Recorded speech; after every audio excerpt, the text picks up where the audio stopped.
Deportes. El Fondo de Previsión Social del Colegio de Ingenieros de Venezuela presenta. RCR presenta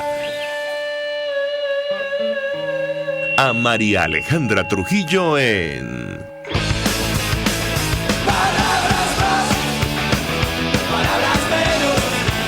Palabras más, palabras menos.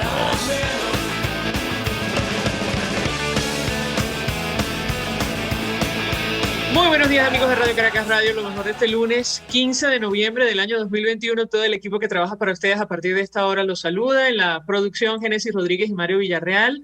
En los controles, César Arteaga, y quien tendrá el inmenso placer de acompañarles, María Alejandra Trujillo. Saben, ustedes se pueden comunicar desde muy temprano a través de la cuenta en Twitter, @RCR750, seguirnos por el Periscope, por internet, rcr750.com, y el resto de nuestras plataformas digitales a través de TuneIn y YouTube. Escuchaban ustedes un resumen de las informaciones más destacadas en Venezuela y el mundo. Comento algunas porque ya tenemos lista la conversación con nuestro invitado. Empezando el programa, defensa de Alex Saab, saben ustedes, había pedido aplazar la audiencia en la Corte de Estados Unidos para este 15 de noviembre. Habrá que ver cómo se desarrollan los acontecimientos. Recuerden ustedes la defensa de este empresario colombiano señalado de ser testaferro del régimen venezolano. Bueno, pidió a la Corte de Miami suspender, o mejor dicho, posponer la audiencia porque no pudo tener en ese momento acceso a su cliente, ya que cumplía hasta ese momento cuarentena preventiva desde que llegó a los Estados Unidos. Insistimos, habrá que ver cómo se desarrollan estos acontecimientos. Por cierto, la intención de evitar que los medios de comunicación dieran cobertura a esta audiencia ha sido en vano. Ha privado el interés público sobre este proceso contra Alex Saab. La esposa de este empresario barranquillero aseguró que la familia está pagando la defensa del empresario. Y bueno, si tomamos en cuenta lo que dicen las autoridades norteamericanas, que calculan, según el periodista Gerardo Reyes, que este señor obtuvo o amasó, mejor dicho, una fortuna de $1.000 millones. Bueno, suponemos, y lo decimos con absoluta ironía, que tendrá algunos dólares para pagar su defensa. En Argentina, ya saben ustedes lo ocurrido, el gobierno de Alberto Fernández perdió el control del Senado, pero conservó el Congreso. Los peronistas de Alberto Fernández y Cristina Fernández de Kirchner afrontaron un revés en las urnas ante Juntos por el Cambio del partido de Mauricio Macri, y evidentemente esto es una especie de pistoletazo de salida de cara a las presidenciales en ese país. Sobre lo que va a ocurrir en Cuba, hoy día importante, la comunidad internacional ve con atención esta protesta convocada por los ciudadanos. La agencia EFE de España ve insuficiente devolver solo 2 credenciales a sus periodistas en la isla. A ellos le retiraron la credencial. Esto provocó una cascada de reacciones y las autoridades cubanas, bueno, decidieron restituir el mismo domingo acreditación a solo 2 comunicadores. Por cierto, Estados Unidos condenó las tácticas de intimidación del gobierno cubano antes las protestas de este lunes. Juan Guaidó expresó su respaldo al pueblo cubano de cara a la protesta de este 15 de noviembre, y de esto vamos a hablar ampliamente, de la situación del gobierno interino de Juan Guaidó, de lo que va a ocurrir después del 21 de noviembre en nuestro país, el evento del próximo domingo, y la situación institucional en Venezuela.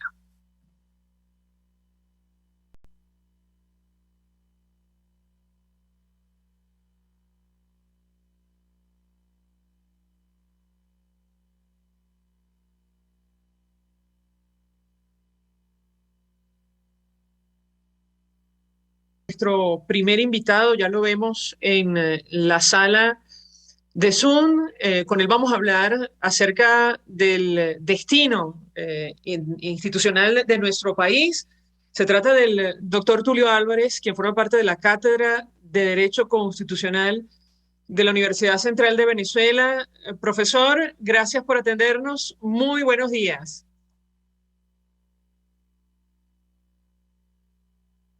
Me parece que ahora mismo, a ver si tiene audio. Buenos días, profesor Álvarez, ¿cómo está? Buen día, ¿cómo estás tú? Muy bien, la verdad, mucho interés de conversar con usted acerca del tema que nos ocupa. La semana pasada, grupos o partidos, mejor dicho, minoritarios de la Asamblea Nacional de 2015 ofrecían en rueda de prensa advirtiendo que debe haber definiciones con relación a las instituciones de nuestro país, al Parlamento y también al gobierno interino de Juan Guaidó. Yo le pedí un comentario a la luz de los distintos documentos que ha emitido la cátedra de la Universidad Central. Bienvenido, lo escuchamos.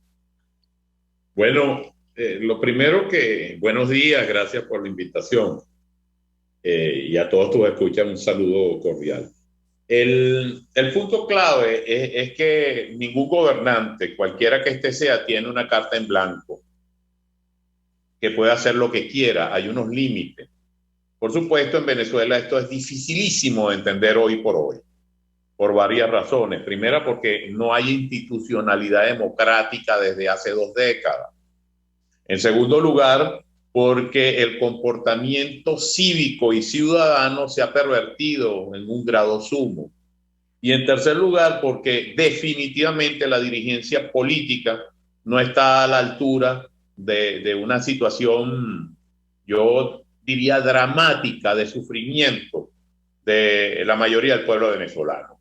En consecuencia, todo análisis que se haga tiene que tomar en cuenta esta circunstancia, es decir, el problema no es jurídico, el problema es eminentemente político, social, cultural y moral. Entonces, cuando tú te planteas un gobierno transitorio en su momento histórico, tienes que analizar la coyuntura de conflictividad de aquel tiempo y tienes que analizar que había una serie de circunstancias muy importantes, un fraude constitucional asaltando la presidencia de la República. Y la única solución factible era constituir a la Asamblea Nacional con legitimidad de origen en ese momento histórico como el fiel de la balanza siguiendo los parámetros constitucionales. ¿Cuáles son los parámetros constitucionales? Dado el fraude, hay una falta absoluta y bajo esas circunstancias se designó a quien subroga, que era el presidente de la Asamblea Nacional, y se constituye en una transitoriedad delineadora de una fórmula de gobierno mientras se solventa la situación. Ahora, estas soluciones transitorias no pueden ser permanentes, no pueden ser indefinidas. Y sobre todo hay que ver que las acciones que hay que asumir son acciones cónsonas con la situación de crisis. Nosotros vemos en este momento histórico que lejos de que la situación de crisis se haya solventado, lo que se ha es profundizado con un fraude constitucional permanente, institucional. No hay una sola institución venezolana que esté funcionando correctamente hoy, de acuerdo a los parámetros constitucionales. Y entonces se pervierte nuevamente la situación para neutralizar y para de alguna forma acabar con esa solución constitucional, haciendo otro tipo de elecciones fraudulentas que fueron las elecciones parlamentarias. Entonces, en lugar de tener una posición lineal frente a este caos institucional único, déjame decirte, en el mundo, muy pocos países han tenido una crisis política, social, cultural y moral como la venezolana. Entonces, la dirigencia política asume unas posiciones totalmente diversas de acuerdo a las circunstancias. En unos tiempos abstencionista, en otros tiempos es participacionista, en otros tiempos denuncia que no existe un gobierno institucional, en otros tiempos reconoce al gobierno institucional sentándose con él a buscar soluciones de concordia. O sea, esto no tiene el más mínimo sentido político ni lógico. Y evidentemente lo que se plantea en general el ciudadano común es que yo no tengo confianza, evidentemente no tengo confianza contra un régimen delincuencial, pero tampoco tengo confianza en un liderazgo que no ha sabido asumir su reto histórico. Esa es la coyuntura que yo veo que es dramática para Venezuela el día de hoy. Ahora, ¿qué, digamos, hoja de ruta ofrecer a los venezolanos, profesor, para tener un panorama de aquí en adelante, en medio de este caos que usted describe? En su momento la Cátedra de Derecho Constitucional trató de establecer esos parámetros, pero como dice usted, con el tiempo han variado las cosas. ¿Qué puede decirnos? Bueno, lo primero es que, ¿qué es lo que tenemos en este momento histórico? Bueno, tenemos una parodia de gobierno nacional en el cual el Estado es forajido y además fallido, no cumple con los mínimos requerimientos desde una perspectiva, y por otra parte tenemos que enseriar la alternativa política. Esa alternativa política, no tenemos otra alternativa que la continuidad de un status quo que, más que en lo interno, y esto hay que advertirlo, puede que en Venezuela no se reconozca diversos factores ese gobierno transitorio, pero resulta ser que a nivel internacional, cuando tú ves los pronunciamientos de entidades fundamentales como la Unión Europea y como los Estados Unidos, y el ambiente democrático institucional de las organizaciones como la OEA, cuando tú ves que el reconocimiento es hacia un gobierno transitorio sobre la base constitucional, entonces lamentablemente tenemos que seguir ese camino. Ese camino implica que va a haber una paridad y siempre se va a manifestar un enfrentamiento entre una institucionalidad forajida y una transitoriedad que en este momento es rebuscada, porque el problema de la transitoriedad es que no puede ser permanente. En consecuencia, ¿qué va a pasar? Hay un elemento clave. Este proceso del 21 de noviembre va a ser marcador de muchos eventos a futuro. Entre otras cosas porque buena parte de la oposición política venezolana está no participando en el sentido de que no hay otro camino y no participando en el sentido de que hay que luchar en todos los escenarios, no, sino que está reconociendo el sistema en sí mismo. ¿Qué significa eso? Yo siento que no puedo derrotar este régimen forajido y trato de convivir con él de alguna forma. Y alguna forma significa voy a ganar algunas gobernaciones, voy a ganar algunas alcaldías, voy a tener algún tipo de oxígeno y participación política. Ahora, esa es una percepción absolutamente electoralista. Resulta ser que mientras se da esa percepción electoral, que hay liderazgos muy valiosos, por cierto, participando en el proceso, al mismo tiempo se difieren los grandes temas nacionales. Los grandes temas nacionales siguen siendo los mismos. Estado forajido que no cumple con el Servicio Nacional y el sistema de salud. Estado forajido que coloca en una situación de precariedad y marginalidad al 90% de la población del país. Estado forajido donde permanentemente a nivel internacional salen y se prueban y se manifiestan la íntima relación con grupos de todo tipo delincuenciales, terrorismo, narcotráfico. Un Estado de esa naturaleza no puede llevar a una sociedad a un camino democrático, jamás. Por supuesto, si tú decides políticamente incorporarte al sistema, vas a terminar a la larga absolutamente comprometido y además en cierta forma encharcado en lo que está pasando en Venezuela a los niveles altos políticos de este régimen. Profesor, tenemos que hacer una breve pausa para ir a policía. Al regreso quisiera referirme a lo que usted mencionaba como la solución transitoria.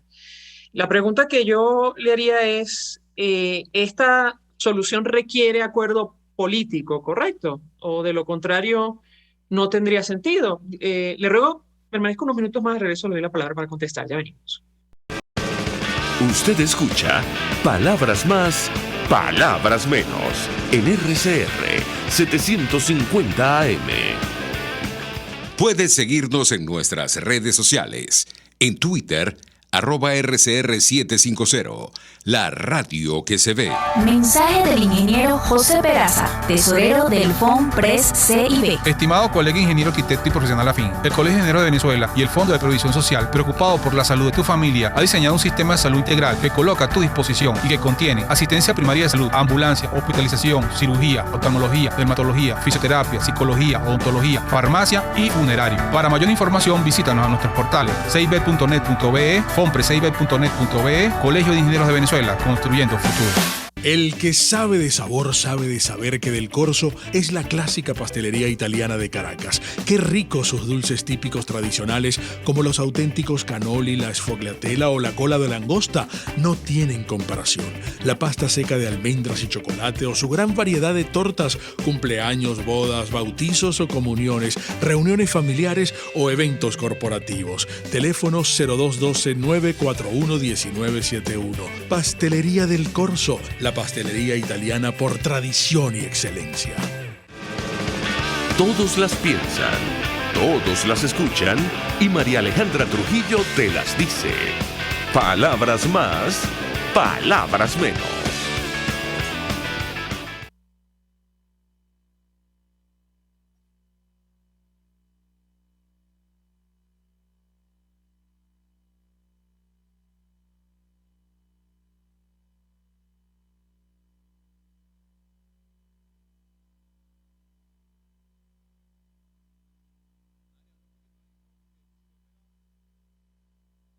Continuamos, amigos. Palabras más, palabras menos. Historias, tal y como usted las califica, que tienen que ver con el gobierno, entiendo, interino, que preside Juan Guaidó, y le trasladaba la siguiente inquietud. ¿Esas soluciones requieren acuerdo político? ¿Qué puede decirnos? Es que toda solución a este conflicto implica acuerdo político. El problema es entre qué factores.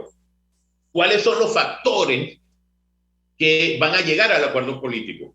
Mira, en el año 2004-05, cuando se dio la situación del referendo revocatorio, que yo coordiné el trabajo de investigación de todas las irregularidades y fraudes que se cometieron en ese evento, que son exactamente los mismos 20 años después o 17 años después. La conclusión que planteé en nombre del equipo que intervino en ese trabajo es que mientras los factores democráticos, fíjate que uso el término factores democráticos, no oposición. En este régimen no puede existir oposición. Aquí hay factores democráticos en resistencia política. Afirmaba en ese momento histórico que mientras no se resuelva el problema de coordinación de los factores democráticos que van a intervenir en la solución del problema, no vamos a avanzar. Trágicamente, esa situación, lejos de haberse solventado en algún momento histórico, y hubo momentos estelares que se pudo haber solventado, como por ejemplo en el 2015, cuando la Asamblea Nacional fue absolutamente controlada por los factores democráticos, producto de un triunfo inesperado, a pesar de todas las circunstancias y a pesar de todos los obstáculos. Ese era el momento definitivo para que los factores democráticos se pusieran de acuerdo. Factor democrático no significa partido político. Los partidos políticos son las instituciones fundamentales, pero solos no van a llegar a ninguna parte. Los factores democráticos se tienen que entender, coordinar y definir un liderazgo. Y el problema que hemos vivido nosotros en este régimen permanente de anomia es que evidentemente si tú entiendes que el problema contra el gobierno es de una oposición y esa oposición son los partidos, ¿cuál es el mayor interés legítimo además de un partido político? Electoral. Claro. Pero resulta ser que tú no puedes identificar partido político con factores democráticos intervinientes. Cuando tú haces eso, dejas afuera a la mayoría silente del país, que es la que puede definir el resultado final. Por eso es que el régimen trabaja exquisitamente en el ambiente electoral, inclusive cuando pierde, por 3 razones. Primera razón, están dadas las circunstancias de control del sistema para ganar. Pero resulta ser que a nivel nacional, el descontento, la insatisfacción, el aborrecer a este régimen es de tal magnitud que a pesar de todas las circunstancias electorales favorables al régimen, es derrotable. Y ese es uno de los argumentos de los que participan en el proceso legítimamente. Es derrotable a pesar de todas las condiciones adversas, porque el pueblo de Venezuela aborrece este régimen, porque hay un nivel máximo de marginalidad y los apoyos que se tienen son clientelares. En consecuencia, para plantearse una solución. Ya la transitoriedad se mantiene solamente por interés político internacional en mi criterio, porque desde el punto de vista interno no hay suficientes criterios para sustentarla, ni siquiera jurídicamente. Sin embargo, desde el punto de vista político internacional sí lo hay. ¿Por qué? Porque lo reconoce. Mientras lo reconocen los factores fundamentales internacionales, va a seguir vigente esa posibilidad. Sin embargo, eventos como eventos como la negociación manipulada fallida de México, lo que hacen es debilitar a eso que se llama gobierno transitorio desde el punto de vista internacional. Fíjate cómo permanentemente ponen como condición: nos sentamos, pero si quitan las sanciones. Nos sentamos solo si aceptan la representación de tales y tales personas. Siempre ponen condiciones al régimen, porque sabe muy bien que en la medida de que se siente lo que llaman oposición, que, insisto, no puede ser los partidos políticos exclusivamente, mientras se sienten de la forma como se han sentado, a nivel internacional dice, hay la posibilidad de un arreglo sin ningún tipo de violencia. Hay la posibilidad de un arreglo entendido. Y para un europeo, las situaciones más críticas se pueden arreglar con el diálogo. Resulta ser que los europeos no tienen gobierno o regímenes signados por el narcotráfico, el terrorismo y la fórmula que yo llamo el nuevo orden mundial, que es un orden político de control totalitario y autoritario que está encabezado por regímenes muy fuertes. Los socios, ¿cuáles son los socios políticos internacionales del régimen de Maduro? Gobiernos forajidos como él, por una parte, gobiernos autoritarios basados en el mismo fraude, como el de Nicaragua, realistas como el iraní, regímenes al margen de lo delincuencial en cuanto a su forma de actuar, como el ruso, y un régimen que es definitivamente el nuevo orden mundial en potencia, que es el chino. Entonces, China es dueña de buena parte de los recursos naturales de Venezuela y es uno de los factores fundamentales. En consecuencia, nosotros estamos siendo, en cierta forma, unos peones de un tablero muy grande y no nos damos cuenta de eso. No se trata solamente de si queremos o no queremos cambiar. Se trata de que estamos condicionados en las soluciones y el único aliado internacional que tenemos son las débiles democracias del mundo. Y cuando te digo débiles democracias del mundo, inclusive te estoy hablando de Estados Unidos, que han manifestado su debilidad en los últimos 3 años de una forma profunda. Los gobiernos europeos siempre son objeto de chantaje. Europa está bajo sitio. Los gobiernos democráticos de América están permanentemente, fíjate, no es que esos democráticos surgen. Si tenemos allí. Surgen, magnificados o no, pero son potenciales. La solución es procesos constituyentes o rupturas, destituciones, crear el caos y sobre el caos construir ese nuevo orden. Eso es Venezuela hoy. Venezuela es el parámetro, el paradigma de uno de los mecanismos, por lo menos en América Latina, de control del nuevo orden mundial. Profesor, nos quedan unos minutos y no quiero dejar por fuera algunas propuestas que se han hecho, yo no sé si ajustadas o no a la realidad, como posibles salidas a esta situación. Se habla, nos decía un diputado de Venezuela, de crear un Consejo de Estado para de alguna manera controlar al gobierno interino. Eso no está definido, no se ha debatido, pero es una propuesta. Se habla de vacío de poder y se habla de un referéndum revocatorio para 2022, en el caso concreto de Maduro, cuyo gobierno surge de una elección no reconocida internacionalmente. ¿Qué puede decirnos sobre estos 3 temas? Lo escuchamos. En tu orden inverso, yo tengo la impresión que ante el resultado que se va a producir el 21 de noviembre, se va a potenciar como estrategia política el tema del referéndum revocatorio por parte de algunos factores importantes que conforman, entre comillas, la oposición. Ese es un primer tema. Se va a potenciar, va a ser tema de debate y sobre todo se va a abrir el año con ese tema, ¿no? Eso hay que considerarlo. Procedente o no procedente es la misma situación. Procedente es en un régimen democrático bajo parámetros constitucionales de convocatoria que estoy seguro se van a cumplir, pero todo pasa por el Consejo Nacional Electoral, el mismo esquema. La segunda posibilidad que tú me planteabas tiene que ver con esa idea de un Consejo de Estado excelente. Eso ha debido acompañar a ese gobierno transitorio desde que se instaló. ¿Por qué utilizan el término Consejo de Estado? Porque está previsto en la Constitución y porque el sentido de ese Consejo de Estado es darle amplitud máxima y apoyo político a la institucionalidad de gobierno.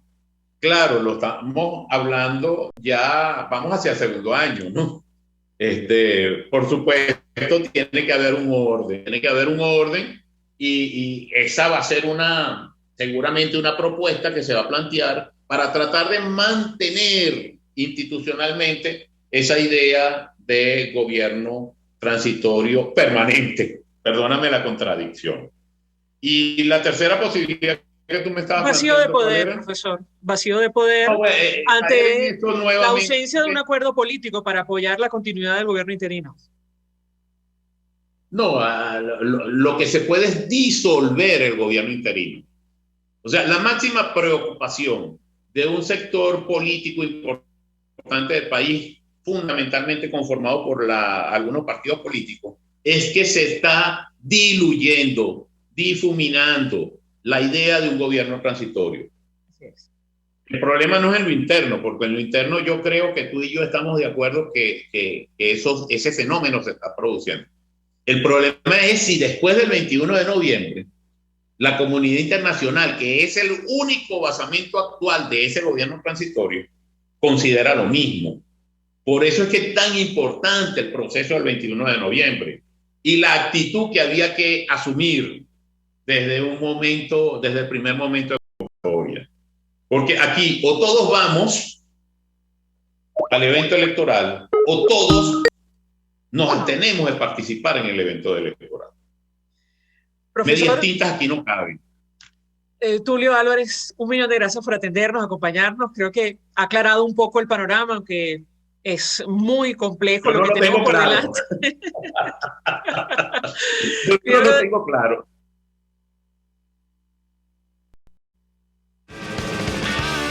Estás escuchando Palabras Más, Palabras Menos, por RCR 750 AM. RCR 750 AM, porque lo bueno une. Mensaje del ingeniero José Peraza, tesorero del FONPRES CIB. Estimado colega ingeniero arquitecto y profesional afín, el Colegio de Ingenieros de Venezuela y el Fondo de Previsión Social, preocupado por la salud de tu familia, ha diseñado un sistema de salud integral que coloca a tu disposición y que contiene asistencia primaria de salud, ambulancia, hospitalización, cirugía, oftalmología, dermatología, fisioterapia, psicología, odontología, farmacia y funerario. Para mayor información, visítanos a nuestros portales cib.net.be, fonprescib.net.be, Colegio de Ingenieros de Venezuela, construyendo futuro. Amigos, nace un nuevo concepto de farmacia en Venezuela. Farmacia CVS y más. Todo lo demás. En Farmacia CVS, en español CVS, lo consigues todo en un solo lugar. Salud, belleza, hogar y comida. Un nuevo concepto en todo para un nuevo concepto de vida. Farmacia CVS y más está en el CCCT nivel C1, frente a Beco y al lado del Banco Mercantil. En Instagram, FarmaCVS. Farmacia CVS y más. Todo lo demás. RCR 750 AM, porque lo bueno une. Información, opinión, contraste. María Alejandra Trujillo está en Palabras Más, Palabras Menos. Continuamos, amigos. Palabras Más, Palabras Menos, hablando acerca del destino político de nuestro país, de cara al evento del 21 de noviembre, pero también de cara al año 2022. Se suma a nuestra mesa de debate Carlos Blanco, quien es profesor universitario, articulista, consultor internacional, fue ministro. Gracias por atendernos. Muy buenos días. Buenos días, María Alejandra. Muchas gracias por la invitación. Pues yo le pediría un comentario inicial acerca del tema que nos ocupa. Hace unos minutos conversábamos con el profesor Tulio Álvarez de la Cátedra de Derecho Constitucional de la Universidad Central de Venezuela, y la situación no puede ser más complicada. Él decía, entre otras reflexiones, que no existe ninguna institución que funcione en Venezuela ahora mismo de acuerdo a los parámetros constitucionales. Yo le pediría un comentario: ¿qué podemos esperar? Sobre todo teniendo como objetivo la transición a una democracia en nuestro país. Bienvenido, lo escuchamos. Muchas gracias. Yo pienso que la situación del país hay que verla desde varios ángulos. Una que coincide con esto que dijo el profesor Tulio Álvarez, es que Venezuela es una nación destruida, una nación en escombros. Su territorio está fragmentado porque está ocupado por distintos grupos que ejercen la autoridad de acuerdo a los poderes relativos que tienen. En unos casos gente del PSUV, en otros casos los militares, en otros casos el COQUI y el Tren de Aragua, en otros casos la DIGESIM y el SEBIN. Es decir, es un territorio que está ocupado por distintos factores, y en la frontera el dominio de la disidencia de la FARC, el ELN, etc. Por otro lado, la población de la nación venezolana es una población dispersa, no solamente porque hay una gran cantidad de gente que se ha ido del país, que ha migrado, sino también por los efectos de la migración interna, gente que ha pasado de un sitio a otro, y también una migración que a mí me parece que tiene una dimensión muy profunda, que es la ruptura del tejido social, familias desintegradas, redes de amigos, redes sociales desintegradas. Y finalmente, para completar este panorama nada alentador, las instituciones, como dice Tulio Álvarez, destruidas. En Venezuela no hay institución que se mantenga en pie. Todos son escombros institucionales. Ni la Fuerza Armada, ni el Banco Central, ni PDVSA, ni la Asamblea Nacional, ni ninguna de las instituciones propias del Estado. De tal manera que estamos en una situación que no es la de un régimen autoritario solamente, sino la de un régimen autoritario que ha destruido básicamente los fundamentos de la nación. Esa es la situación en la que estamos en este momento, y que hace muy difícil la idea de desarrollar políticas. Por ejemplo, todo gobierno se supone que desarrolla políticas públicas, construye puentes, escuelas, repara edificios, etc. Eso no existe en Venezuela, no hay ningún tipo de política pública. La única política pública que hay en Venezuela es, por una parte, la represión, y por otra parte, todo aquello que conduzca al mantenimiento del régimen, por las vías que sea. Y eso crea pues unas situaciones extremadamente complejas en la sociedad venezolana. De cara al 21 de noviembre, yo creo que ya hay algunos factores que están presentes en el mapa político del país. Por una parte, lo que ha sido, a mi juicio, la conducta errática de buena parte de los factores de la oposición sobre el tema electoral. Es decir, hasta el sol de hoy, todavía hay gente que no ha dicho si va a participar o si no va a participar. Han dejado correr la participación, pero no han tomado una posición frente a esto. Empezando por el propio Guaidó, que yo creo que ha dicho que no hay condiciones para participar, pero no ha llamado ni a participar ni a no participar.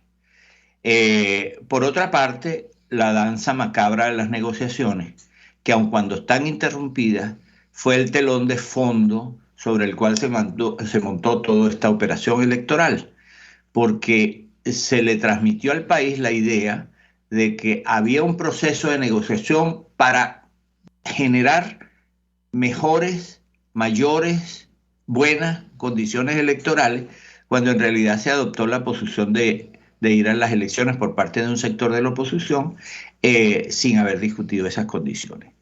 Y finalmente ha habido una especie de implosión del gobierno interino en razón del conflicto generado entre los soportes de este extraño gobierno parlamentario.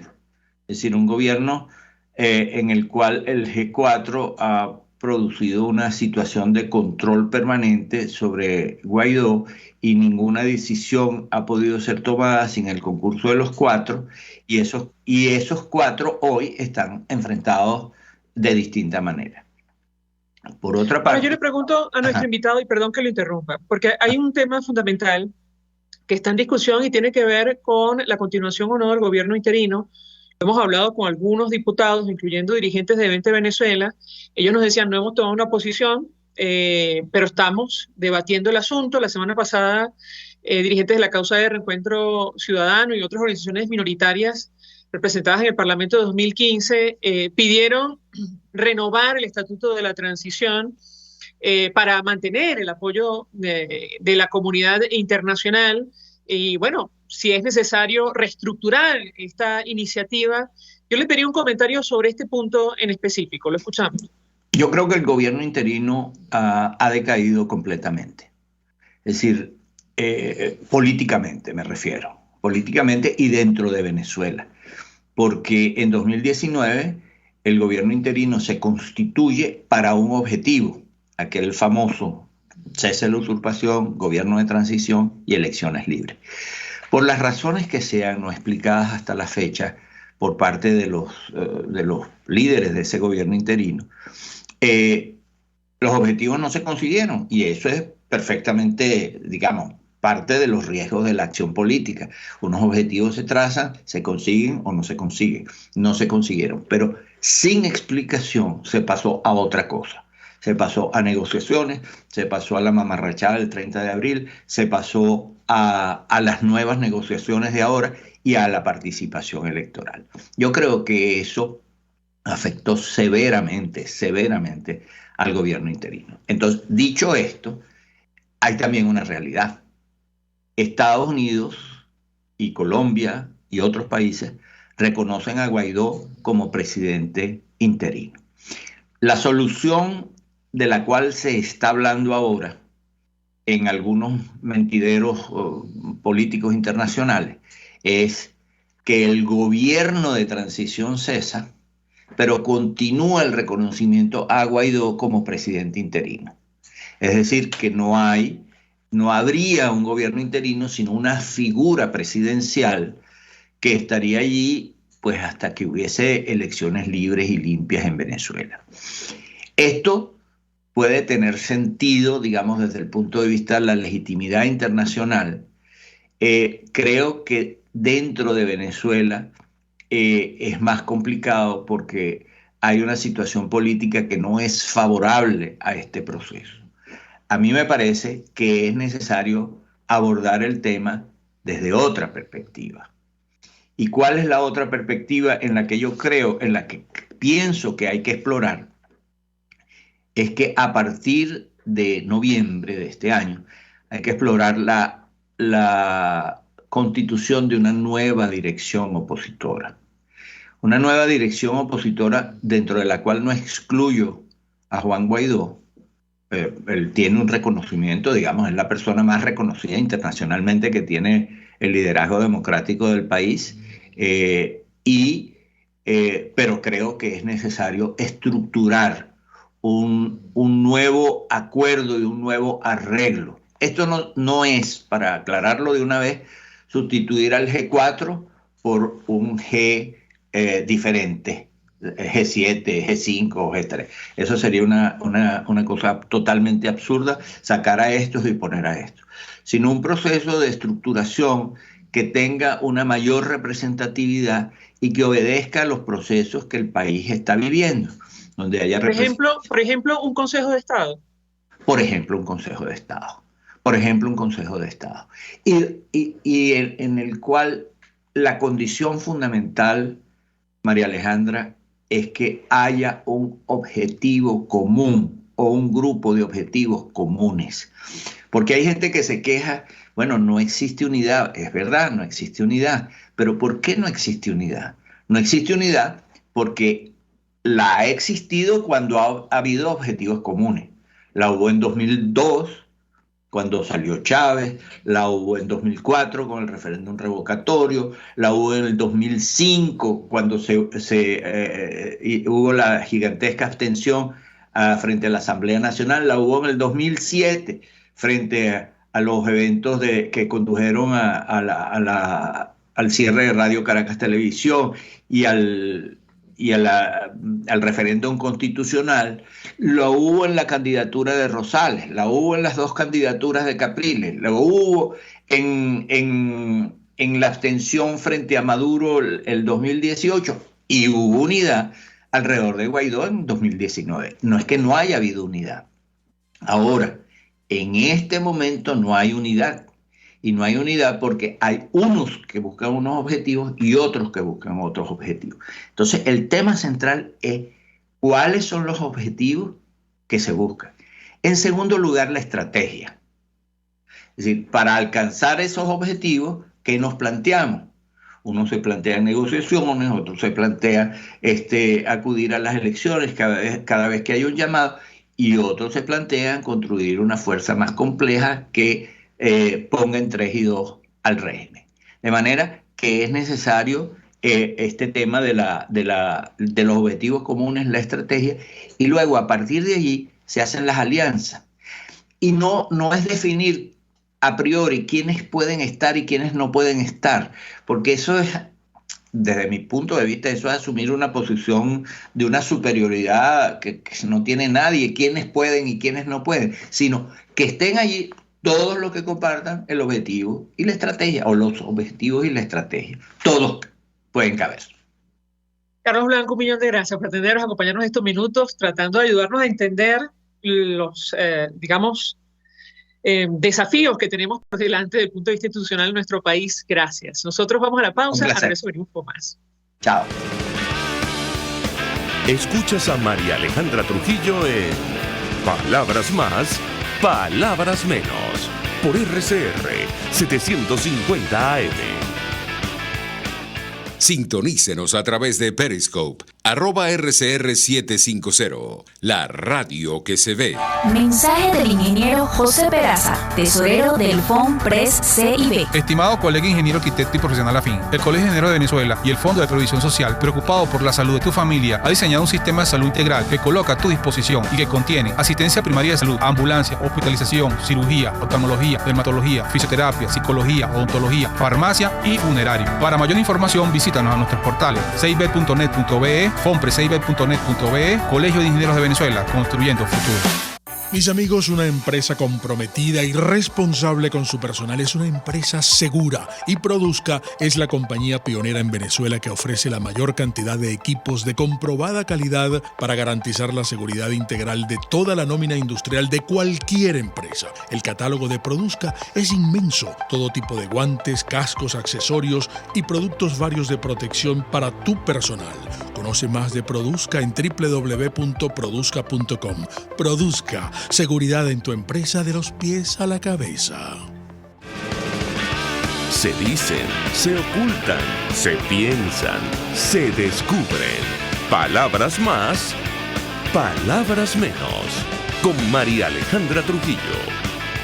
Continuamos, amigos, palabras más, palabras menos, hablando acerca del destino institucional en nuestro país, tomando en consideración el evento del próximo domingo 21 de noviembre, pero también la continuidad o no del gobierno interino de Juan Guaidó.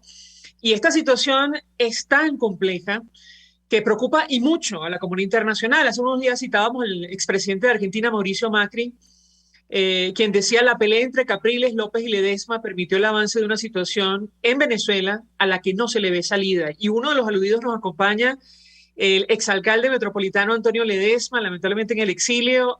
Gracias por atendernos, buenos días. Buenos días, María Alejandra, un placer estar contigo y por supuesto con la amplia audiencia de tu programa a través de Radio Caracas Radio. Pues mucho interés de conocer su opinión, análisis acerca del tema que nos ocupa, que tiene que ver con el destino político de nuestro país de cara a una posible transición a la democracia. Y yo le pedí un comentario inicial sobre esta preocupación expresada por el expresidente Macri, pero que entendemos comparte buena parte de la comunidad internacional, sobre todo los países que se han arriesgado apoyando a las fuerzas democráticas venezolanas. Lo escuchamos. Sí, yo le hice una carta pública al presidente Macri, con quien tengo las mejores relaciones, y además sé de la buena fe con que él hace esas reflexiones. Pero desde luego, él no está metido en el centro o en el ojo del huracán. Él ve desde lejos y tiene ráfagas que le ayudan de una u otra manera a comprender el drama de Venezuela. Y por eso quise precisar, en primer lugar, que yo no estoy involucrado en ningún pleito. Mi pelea siempre ha sido frontal contra el régimen. Yo no quemo calorías en diatribas que lo que dejan son heridas en el alma de los venezolanos. Lo que he tenido son diferencias con quienes, por ejemplo, de una u otra manera han venido entendiéndose con el régimen. Y esto lo he dicho claramente, incluso en entrevistas contigo a través de este mismo programa. Y creo que unidad ha habido de sobra en Venezuela. Si algún país y algún pueblo ha dado demostraciones de querer trabajar unitariamente, es el venezolano. La unidad está allí, de abajo hacia arriba. Más del 80% de los venezolanos pensando en una sola cosa, que es el cese de la usurpación. Esa unidad ha sido malbaratada y ha sido mal administrada. Y por eso tenemos estos resultados que son inexplicables a la luz de las interrogantes que se hacen en distintos escenarios de la comunidad internacional, cuando presidentes, primeros ministros, parlamentarios, líderes políticos, intelectuales, etcétera, se preguntan cómo es posible que en medio de esta tragedia que viven los venezolanos todavía se mantenga Nicolás Maduro en el poder. Y la respuesta es clara.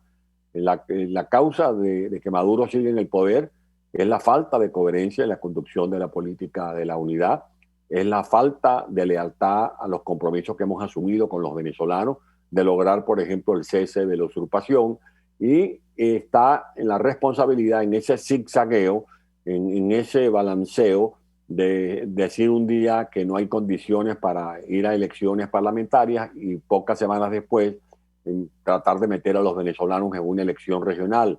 Las contradicciones están en entenderse con Maduro cuando lo hemos calificado de dictador o de tirano, de narcotraficante, de terrorista, de responsables de crímenes de lesa humanidad, para ir a un diálogo donde Maduro pone las condiciones, donde Maduro veta a los representantes de la llamada oposición. Esas son las cosas que realmente generan incertidumbre y algunas suspicacias a la hora de hacer las interpretaciones de lo que está ocurriendo en Venezuela. Hemos hablado con representantes de partidos políticos de nuestro país, analistas, profesores universitarios, sobre la continuidad o no del gobierno interino. Hay una discusión abierta al respecto. La semana pasada, partidos minoritarios ofrecían una rueda de prensa pidiendo discutir este asunto y advirtiendo, y cito a Andrés Velázquez de la Causa R, que a partir del 22 de noviembre la situación va a seguir probablemente igual en Venezuela, Maduro va a seguir allí y las fuerzas democráticas tienen que ofrecerle una respuesta a nuestro país. ¿Qué opina usted sobre este punto en específico? Y yo insisto con esto, la discusión que se está dando para reformar, si es necesario, esta figura del gobierno interino o presidente interino de cara al 2022. ¿Qué puede decirnos? No, yo sigo siendo consistente en mis reflexiones. Creo que aquí la coherencia prima. La coherencia para mí es en hacer entender que sin una estrategia muy bien definida no se va a lograr salir de esta tiranía. Tú puedes tener 1, 2, 3, 5 gobiernos interinos, puedes ampliar el gobierno interino, pero vemos que con el gobierno interino, en manos de un grupo que secuestró las tomas de decisiones, lo que hemos ido es de mal en peor.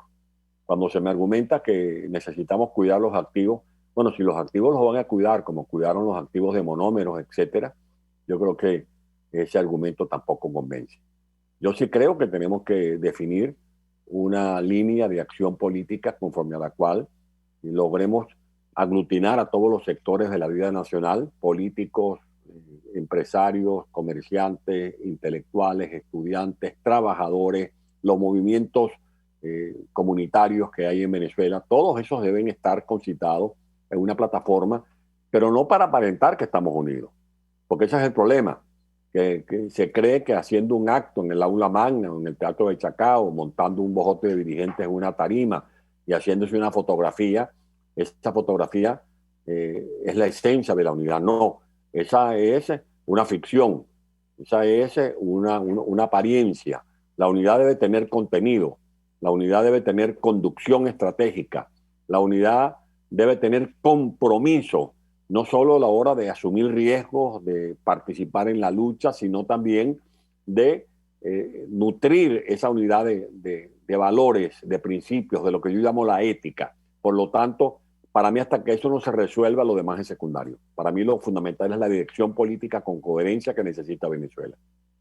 Ahora, hemos conversado con algunos analistas y aseguran que en Venezuela a la dirigencia le ha faltado la grandeza de políticos como Rafael Caldera, Jovito Villalba y Rómulo Betancourt, que en su momento llegaron a un acuerdo en el marco del pacto de Punto Fijo para acabar con la dictadura de Marcos Pérez Jiménez. ¿Qué responde usted a un argumento de esa naturaleza?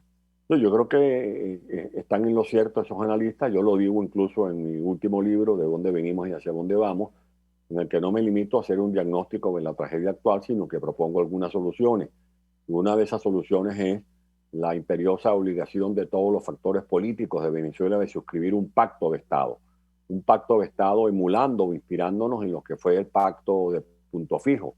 Por supuesto, un acuerdo adaptado a estas nuevas realidades que no solo apunte a resolver el problema económico, que es urgente, a superar la pobreza en la que están metidos más del 94% de los venezolanos, que también eso es impostergable, sino también a resolver el problema de las instituciones venezolanas y a asumir el compromiso de apuntalar un gobierno de transición que se dedique a la tarea urgente, necesaria, indispensable de reconstruir todos los ámbitos de la vida venezolana que están afectados por esta tragedia que ha ocasionado el chavomadurismo. Yo sí creo que hace falta trascendencia de alma, grandeza de alma, que hace falta un espíritu realmente altruista, conforme al cual, digamos que primero está Venezuela y después todo lo demás. Primero salir de la dictadura y después todo lo demás. Y por eso el sectarismo para mí ha sido tóxico. El individualismo también ha sido un factor que ha deteriorado lo sublime de la unidad, y por eso sí creo que es urgente que entre todos nos dispongamos a firmar ese pacto de Estado que nos comprometa primero a recuperar la democracia y sus instituciones, y después veremos cómo cada quien resuelve sus legítimas aspiraciones personales. Incluso después del 21 de noviembre, ¿correcto? Por supuesto, es que se hace más urgente después del 21 de noviembre. Yo estoy seguro que, y lo he dicho sin ningún tipo de frases postizas, en ese proceso, a lo largo y ancho de Venezuela hay gente buena, hay gente calificada, hay gente que se mete como candidato a alcaldes o a gobernadores, concejales, diputados, etcétera, lo hacen de muy buena fe, porque creen que esa puede ser la solución. Y por eso, en esta coyuntura, era indispensable que apareciera una luz encendida por la dirigencia de los grupos políticos para que orientaran a esa gente que de buena fe se mete en estos callejones de unas elecciones que van a tener un desideratum conforme a lo que significa y representa esa tiranía que es la que ha montado ese proceso electoral, porque son ellos los que siguen controlando los órganos de donde se organizan los procesos de votación y de escrutinio. Alcalde Antonio Ledesma, 1.000.000 de gracias por atendernos, acompañarnos. Exalcalde metropolitano, lamentablemente en el exilio, dirigente de Alianza Bravo Pueblo, gracias. Bueno, mañana, por cierto, mañana quiero aprovechar, gracias a tu generosidad, mañana a través de mi Instagram, en live, Antonio Ledesma B, vamos a transmitir un foro en el que vamos a hablar, además de mi libro, de dónde venimos y hacia dónde vamos a tocar el tema del caso de Venezuela en la Corte Penal Internacional. Nos van a estar acompañando el doctor Diego Barria, ex embajador en la ONU, la doctora Tamara Sojú, del Instituto Casla, el editor Miguel Enrique Otero. Es un foro que se va a realizar en la Casa Árabe de Madrid a las 7 de la noche de Madrid, patrocinado o auspiciado por el foro Libertad y Alternativa que coordina la doctora Irma Castilla de Cortázar. Así que están invitados a los que están allá por Venezuela y por el mundo a sintonizar este foro mañana a través del Antonio Ledesma B, de mi Instagram, Antonio Ledesma B, a las 7 de la noche, hora de Madrid. Alcalde, gracias, como siempre, por atendernos, acompañarnos en la gota del tiempo. Nos despedimos. Lo hacemos en nombre de todo el equipo. Los dejamos por todos los medios. El Fondo de Previsión Social del Colegio de Ingenieros de Venezuela presentó. RCR presentó Palabras Más, Palabras Menos. RCR 750 AM. Palabras más, palabras menos. RCR 750